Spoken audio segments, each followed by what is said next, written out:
नमस्कार, मैं डॉक्टर अशोक कुमार प्रत्यस्थ भूतपूर्व प्राचार्य जवाहर नवोदय विद्यालय। मैं आज अपना विचार नकारात्मक सोच के ऊपर रखने जा रहा हूँ। एक बार जंगली मुर्गी के अंडों के बीच चील का अंडा मिल जाता है। मिलने के पश्चात कुछ दिन जब बीत जाता है तो उसमें से चूजे बाहर निकलते हैं। चील का बच्चा भी उसमें होता है। वो भी मुर्गी के बच्चों के तरीके से आचरण करता है, उसके साथ खेलता है, कूदता है।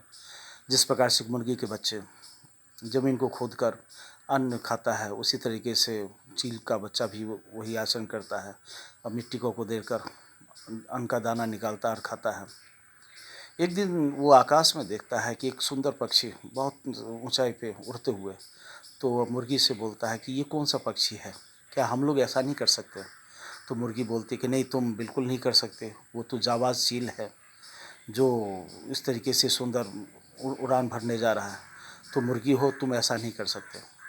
वो चील का बच्चा उस बात को मान लेता है। मानने के पश्चात मुर्गी के बच्चों के बीच में ही पूरी ज़िंदगी व्यतीत कर लेता है और अपनी शक्ति को नहीं पहचान पाता, और शक्ति को नहीं पहचानने के कारण उसकी शक्ति नष्ट हो जाती है और मृत्यु भी हो जाती है।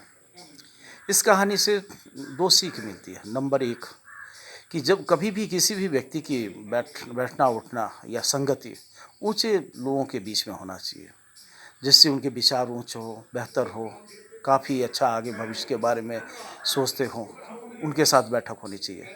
दूसरा दूसरा यह कि नकारात्मक सोच कभी भी किसी भी परिस्थिति में नहीं होना चाहिए। ऐसे व्यक्तियों के साथ में बैठक होनी चाहिए जो सकारात्मक सोच रखें, नेगेटिव नहीं रखें।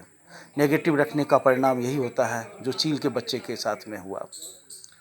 इस परिप्रेक्ष्य में मैं देखने जा रहा हूँ, प्रैक्टिकल मेरा अनुभव है। जब मैं प्राचार्य था तो जवाहर नवोदय विद्यालय प्रवेश परीक्षा के संबंध में, कक्षा 6 में प्रवेश के संबंध में प्रचार प्रसार के क्रम में प्राथमिक विद्यालय जब मैं जाता था और वहाँ के हेड मास्टर से हम लोग बात करते थे कि कितने बच्चे को फॉर्म भरवा रहे हैं कक्षा 6 में एडमिशन के लिए, तो बोलता था कि जो हम 4 भरवा रहे हैं, 5 भरवा रहे हैं, इस तरीके का। तो मैं पूछता था कि अब बताइए कि आपके पास में बच्चे कितने हैं कक्षा 5 स्टैंडर्ड में?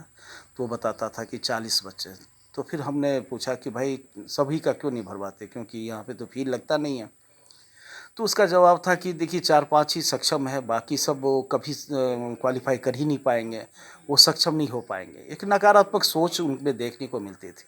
फिर हम उनको समझाते थे कि जो देखिए, यदि उस सब फॉर्म तो सबको भरवाइए, यदि उनमें से कोई भी बच्चा क्वालीफाई कर जाता है तो आपको ज़िंदगी भर पूछता रहेगा, नाम लेता रहेगा।